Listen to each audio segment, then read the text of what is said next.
Let's be honest, for many of us, the thought of walking into a room full of strangers knowing we have to network, well, it can feel less like an exciting opportunity and more like a high-stakes social challenge. Oh, absolutely. The pressure to make a stellar impression, find just the right words, especially if English isn't your first language, Yeah. and then to genuinely connect. It can feel incredibly overwhelming, right? It really can. That anxiety is very common. Well, welcome to Daily English Practice. Listen and speak, your shortcut to mastering those crucial interactions. In this deep dive, we're unlocking the secrets to confident and truly effective networking in English. That's exactly our mission today. We're going to dive deep into, strategic preparation, the art of confident conversation starters. Things people really struggle with. Exactly. And how to keep those dialogues flowing naturally. Crucial techniques for overcoming shyness. Which is a big one. Huge. And we'll also cover the absolutely essential art of the follow-up. Our goal here is to equip you with not just the practical language skills, but also the mindset and strategies. The idea is to transform potentially awkward encounters into genuinely valuable, lasting connections. Okay, let's unpack this then. We often hear networking thrown around as a professional buzzword, but beyond the obvious, why is it truly so fundamental for success in pretty much any field? You've hit on a crucial point there. At its core, networking is definitely about building and nurturing professional relationships. Online, offline, doesn't matter. Right. It's about exchanging information, seeking advice, exploring potential collaborations, and ultimately uncovering new opportunities.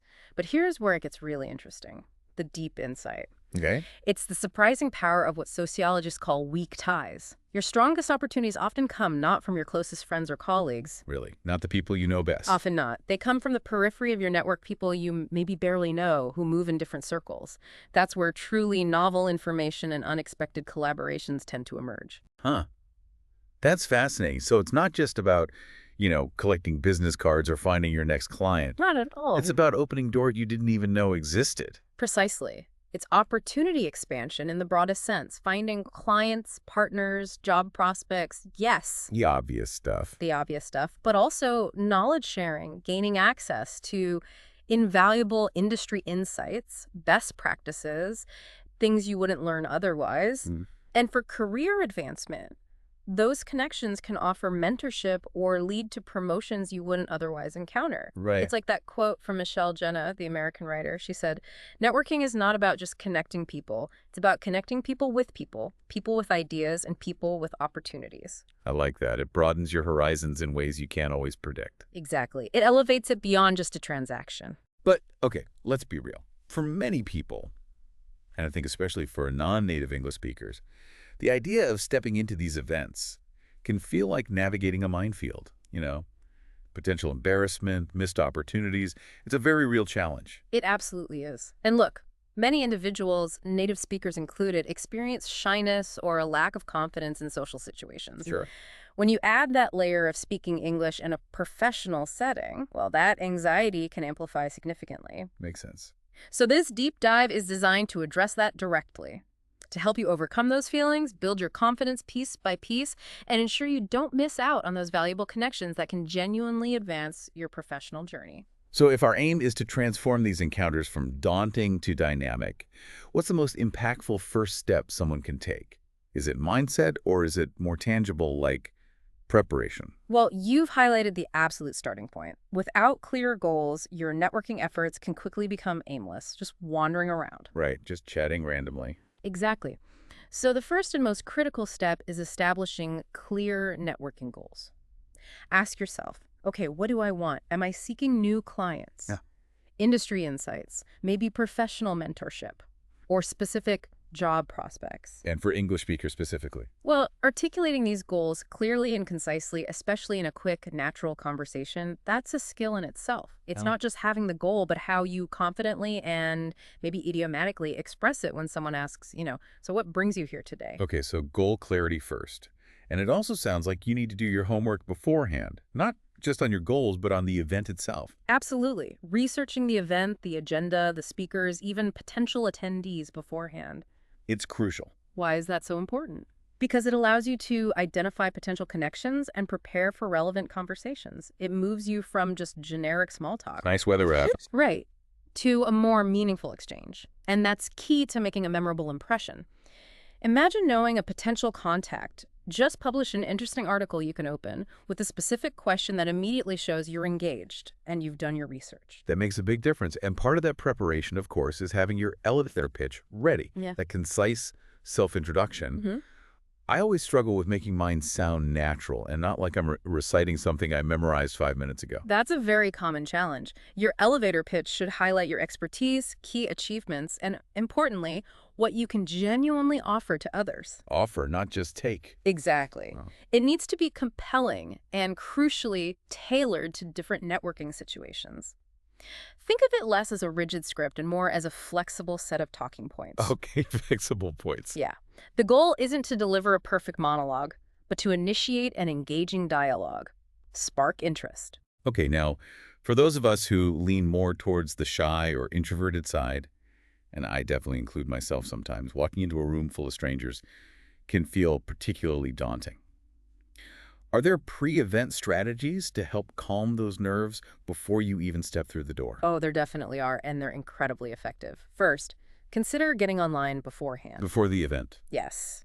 If the event has a LinkedIn group or maybe an app with a participant list, try to make some contacts there. Knowing names, where people work, maybe a little bit about their interests in advance. It makes those in-person introductions feel much less like meeting total strangers. More like catching up.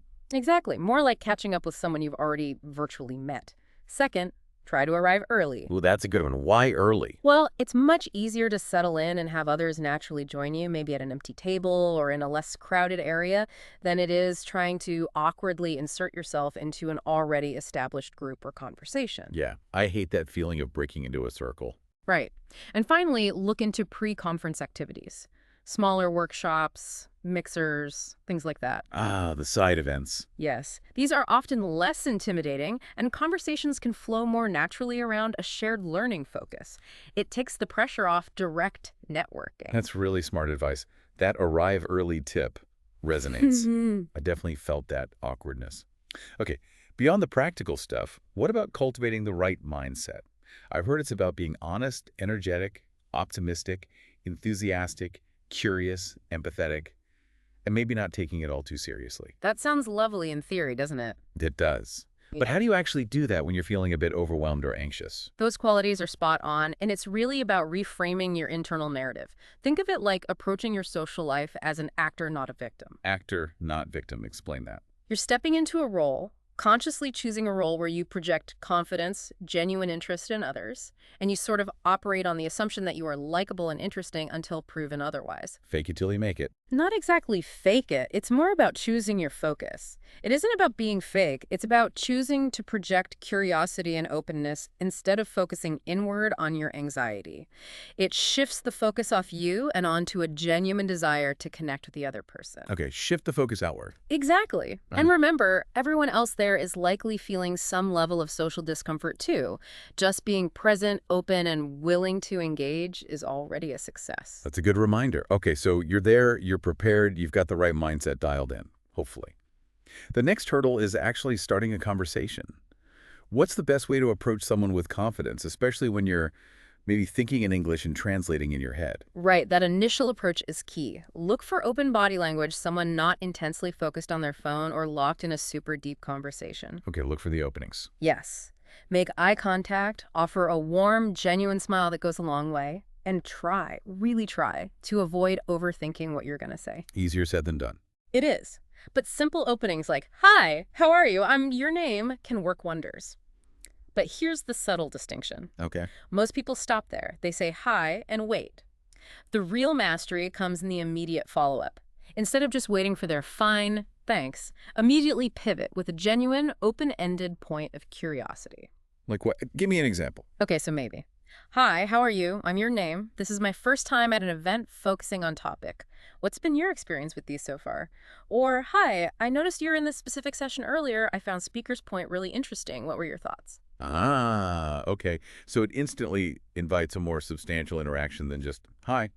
Exactly. Simple, open, then a quick, genuine follow-up. Okay.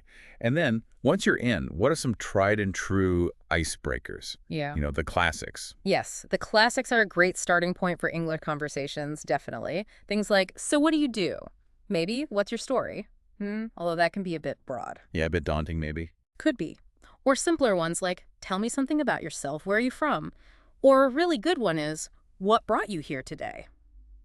Those feel comfortable. They are. They're easy ways to get the conversation going without putting too much pressure on either person. And if you're actually at an event, you can use the event itself as an icebreaker. Right. That seems like a natural fit. Absolutely. Event-focused starters are excellent because you immediately share a common experience. Right. Try things like, how did you hear about this event? Have you been to this event before? Or connecting back to a session. That presentation by speaker was so interesting. What was your favorite part? Yeah, that works. Remember, an icebreaker is just a communication strategy. It's designed to relieve that initial tension. Using the immediate surroundings or the shared event is a natural and low-pressure way to do that, and it provides a shared context for your conversation in English. Okay. Beyond those basics, what else can you use to kick things off? Sometimes I find myself just blanking, staring at the canapes. We've all been there. You can comment on the immediate context, maybe the venue's interior, the music, even the food, like you said. Something you can both observe. Something neutral. Neutral, exactly. Or give a genuine, specific compliment. Not just nice talk, but maybe on an interesting point they made in a discussion. Or even an accessory they're wearing, if it feels appropriate. Okay, specific compliments. Yes. You could also ask for an opinion on something light and non-controversial related to the event or industry. And the key is also looking for shared experiences or common interests to get things rolling. How do you find those? Listening for clues. Maybe you overhear they work in a similar field, or know a mutual acquaintance, or mention a hobby you share. That creates an instant point of connection. Okay, so once you've broken the ice, hopefully successfully, the next challenge is keeping that conversation flowing and making it engaging. What's the secret to maintaining dialogue that feels natural, not forced or like an interview? Great question. The power really lies in two things: asking open-ended questions and practicing truly active listening. Open-ended questions, Yeah. meaning not yes-no questions. Exactly. Ask questions that encourage detailed responses, questions starting with what, how, why, tell me about. Questions that can't just be answered with a simple yes or no. This instantly demonstrates genuine interest and invites the other person to share more about themselves or their ideas. And active listening. We hear that term a lot, but it means far more than just, not interrupting, doesn't it? Oh, far more. It means giving your undivided attention, putting your phone away, Good point. maintaining appropriate eye contact, not staring, but showing you're engaged, and showing engagement through verbal acknowledgments like, interesting, wow, sounds cool, yes, go on. Low cues you're listening. Precisely. Nonverbal cues are huge, too nodding, leaning slightly forward. These signal you're absorbing their words. And crucially, don't be afraid to paraphrase what someone said to confirm you understood them. How would you do that? Something like, so if I'm hearing you right, you're saying that. Or, okay, so you felt that the main challenge was X. It makes them feel truly heard and understood. And follow-up questions. Absolutely essential. Always follow up with questions that probe a little deeper, like, how did that make you feel? Or, and then what happened? Or, what was the biggest takeaway for you? This isn't an interrogation. It's an invitation to share their experience more fully. Okay. What about those universally safe, small talk topics that generally work in most situations? I feel like I always default to the weather, which is fine, but limited. The weather is indeed a classic, and sometimes necessary. But beyond that, we often find common ground in topics like work and location where people work, maybe their commute. Relatable struggles? Right. Work in general, challenges, successes, free time, hobbies, sports are often great. Holidays, past or upcoming. Food and drinks, always popular. And sometimes education or training they've done. Things almost everyone can talk about. Exactly. These are generally well received because almost everyone has an opinion or experience they can share. I've also heard of the FRD mnemonic, FORD, family, occupation, recreation, dreams. Is that a good guide for maybe slightly deeper conversations? F or D can be very helpful, yes, for moving beyond surface-level chat. Occupation and recreation are usually pretty safe. Family and dreams, well, they can lead to deeper connections, but they come with a crucial nuance. Which is? You have to be mindful that these topics, especially family, can sometimes be sensitive or culturally dependent. Always observe the other person's reaction. If they seem vague, uncomfortable, or quickly change the subject, Back off. gracefully pivot. Be ready to shift to another topic. The goal is connection, not making someone uncomfortable or accidentally overstepping a personal boundary. Read the room, read the person. Good advice. So it's about finding that balance between talking and listening. I think I heard aiming for something like a 2.3 ratio, talking 40%, listening 60%. That's a great guideline. Beyond just a ratio, actively finding common ground and then elaborating on those shared interests really helps build rapport. Don't just identify it, explore it together. Right. Have your own opinions, definitely, but always be open and respectful of others' views, even if they differ. And don't be afraid to share your personal interests, too, beyond just work. Why is that important? That's often where genuine connections form. I've seen connections spark instantly when people discover a shared love for, say, hiking or photography or a particular type of music. Like in one example script we saw where two people, Michelle and Jen, bonded over their quite different hobbies. It makes you more relatable, more human. And body language throughout. Crucial. Keep maintaining positive body language, consistent eye contact, a genuine smile, and those subtle physical actions like leaning forward slightly when they're talking, nodding enthusiastically. These nonverbal cues speak volumes in any language about your engagement and interest. Okay, let's shift gears a bit. To sounding even more natural in English, particularly in these business or professional settings. I know idioms are incredibly valuable. But how do they truly help us in a networking context? Are they really necessary? Necessary. Maybe not strictly, but incredibly helpful. Absolutely. Understanding and occasionally using idioms is like unlocking a secret level in English communication. How so? Well, firstly, it helps you understand native English speakers much more easily because these phrases are incredibly common. They're often just throwaway lines in business conversations that native speakers use without thinking. Right, they just slip them in. Exactly. And secondly, using them yourself appropriately allows you to express yourself more naturally, more subtly. It signals a deeper grasp of the language and the culture, which in turn helps build stronger, more authentic relationships. They add color and personality to your speech, making you sound less like you're reading from a textbook. So an idiom isn't just a fancy phrase. Can you define what an idiom actually is for us, simply? Think of it this way. An idiom is a group of words, usually in a fixed order, that has a particular meaning together that is entirely different from the meanings of the individual words themselves. Give me an example. Okay, like to kick the bucket means to die. It has absolutely nothing to do with actually kicking a bucket. Got it. Or break a leg means good luck. Knowing the individual words break and leg doesn't help you understand the meaning at all, and you usually can't change the word order or swap words out. It's like a fixed linguistic chunk. Okay, that makes sense. Let's jump into a few key business English idioms then, ones that are especially useful for networking. How about on the same page? How would I use that naturally in a networking conversation? On the same page. Great one. It simply means to understand each other and agree on something. Okay. In networking, it's excellent for confirming clarity or maybe building consensus during a discussion. You might say, after outlining an idea, before we dive deeper into this project idea, I just want to make sure we're both on the same page about the main goal. So it creates alignment. Exactly. It instantly creates a sense of shared understanding and collaboration. Very useful. Okay, I like that. Yeah. What about to touch base? I hear that one all the time, especially in emails. Yes, very common. To touch base means to briefly make or renew contact with someone, or maybe just to update them quickly. So low pressure. Very low pressure. It's incredibly useful for a polite follow-up or keeping a connection warm. Imagine you've just had a great conversation. As you're parting, you might say, "It was great meeting you. I'll touch base next week regarding that conference we discussed." Nice. It's professional, it implies an ongoing connection, but it's not demanding at all. Okay. How about think outside the box? We hear that in brainstorming sessions, but in networking. Definitely applicable. Think outside the box just means to think in an original, creative, unconventional way. Right. It's perfect for showing you're innovative or open to new ideas. In a networking scenario, if someone is discussing a challenge they're facing, you could offer, that's a tough problem. Sometimes you really need to think outside the box to find a solution, don't you? So it positions you as resourceful. Precisely. As a resourceful and creative thinker, always a good impression to make. What about an idiom to describe someone who handles pressure well? Like cool as a cucumber. Can you use that about yourself without sounding arrogant? Huh. Cool as a cucumber. It means to be extremely calm, relaxed, and in control of your emotions, even under pressure. Okay.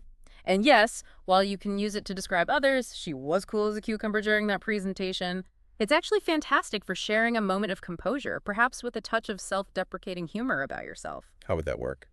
Imagine you just handle a tricky question during a group discussion. Maybe your tech failed for a second. You could say later with a smile, well, I tried to stay cool as a cucumber when the microphone suddenly cut out. It shows grace under pressure and makes you relatable, not arrogant. Okay, good distinction. Mm-hmm. And finally, a challenging one. The elephant in the room. That sounds serious. It often refers to something serious. The elephant in the room is that obvious, often large issue that everyone is aware of, but nobody wants to talk about because it's uncomfortable or contentious. So how do you use that? Or do you just need to understand it? Primarily, understanding it is crucial for navigating nuanced conversations. You might hear it used carefully if a group is clearly avoiding a difficult but important topic. Someone brave might say, okay, perhaps we can start by addressing the elephant in the room regarding the budget concerns. Wow. It's a very direct way to acknowledge unspoken tension. You'd use it yourself with considerable discretion. But knowing these idioms, understanding them, maybe using them occasionally, it doesn't just help you sound more like a native speaker. It genuinely helps you navigate the subtle currents of business conversations and build stronger relationships because you understand the subtext. That's really helpful. So we've covered preparation, starting conversations, keeping them going, boosting our English with idioms. Now let's talk about overcoming shyness and anxiety in the moment, and then really focusing on how to build lasting connections beyond the event. What are some key strategies for managing that social anxiety when you're actually at an event? I know for me, sometimes the words just vanish. Poof. Oh, the mind going blank. A very common experience. One really effective strategy is to set small, achievable goals for yourself for that event. Like what? It could be as simple as, okay, my goal tonight is just to introduce myself to one new person. Or maybe I'll sit down with someone who is eating alone. Even these small successes build momentum and confidence. You don't feel the pressure of needing to conquer the whole room. Okay, small wins. I like that. Another great tip, kind of mental trick, is to pretend you're on TV. Pretend I'm on TV. Yeah, act the part of a competent, engaging English speaker. Step into that role. And importantly, embrace your accent or your background. These aren't hindrances. These qualities can actually make you more memorable and spark interesting conversations. Don't try to hide who you are. That 3-second rule you mentioned earlier is fascinating too, like jumping into cold water before you can talk yourself out of it. Exactly. I remember you mentioning you hesitated once and missed an opportunity. Yeah, I spent ages trying to craft the perfect opening line, and poof, they were gone. It's that internal battle, isn't it? That overthinking. It absolutely is. The 3-second rule is powerful precisely because it bypasses that internal filter, that overanalyzer in your brain that can paralyze you. When you see an opportunity, someone standing alone and opening in a group, commit to acting within 3 seconds. Walk over, say hi, whatever. Just move before the doubts kick in. Okay, less thinking, more doing. Within reason. And specifically for introverts, managing energy is crucial. Networking events can be draining. Tell me about it. So taking short breaks during the event is perfectly okay. Find a quiet space, step outside, go to the restroom, find an empty corridor just for a few minutes to recharge. What if people think you're being rude? Have a polite excuse ready if you need one. Excuse me, I just need to check my email quickly, or I need to take a quick call. It's fine. The main thing overall is to practice these skills consistently. Confidence truly grows with consistent action, not just thinking about it. Okay, practice, practice, practice. Now, once you've made a great initial connection, you said effective networking doesn't end there. It's about building lasting relationships, which means the absolutely critical art of the follow-up. What are the best practices for following up effectively without seeming, pushy or desperate? The follow-up. That's where so many people drop the ball, unfortunately. For best practices, number one is timeliness. How soon? Send a personalized thank you message. Usually email or a LinkedIn message works well within 24 to 48 hours. Don't wait a week. Okay, promptness.